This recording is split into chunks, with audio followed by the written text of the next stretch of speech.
एक गांव में इब्राहिम नाम का एक गरीब किसान रहता था, जो अपनी पत्नी और 2 छोटे बच्चों के साथ रहता था। उसके पास एक छोटा सा खेत था, जिस पर वह कड़ी मेहनत करता था, लेकिन फसल अक्सर खराब हो जाती थी। इसके बावजूद इब्राहिम कभी भी अल्लाह से शिकायत नहीं करता था और हर हाल में उसका शुक्र अदा करता था। एक साल गांव में भयंकर सूखा पड़ा। इब्राहिम के खेत सूख गए और सारी फसल बर्बाद हो गई। परिवार के सामने भूखे रहने की नौबत आ गई। इब्राहिम की पत्नी बहुत परेशान थी, लेकिन इब्राहिम ने उन्हें तसल्ली दी और कहा, हमें अल्लाह पर भरोसा रखना चाहिए, वह हमें कभी अकेला नहीं छोड़ता।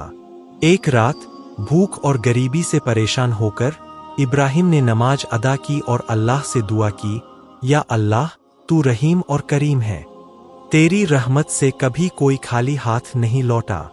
हमारे सब्र का इम्तिहान काफी लंबा हो चुका है, तू हम पर रहम फरमा। दुआ के बाद वह सुकून से सो गया। अगली सुबह जब इब्राहिम अपने खेत की ओर गया, तो उसे अपनी आंखों पर यकीन नहीं हुआ। उसे अपनी जमीन पर सुबह की बारिश की वजह से गीली मिट्टी दिखाई दी।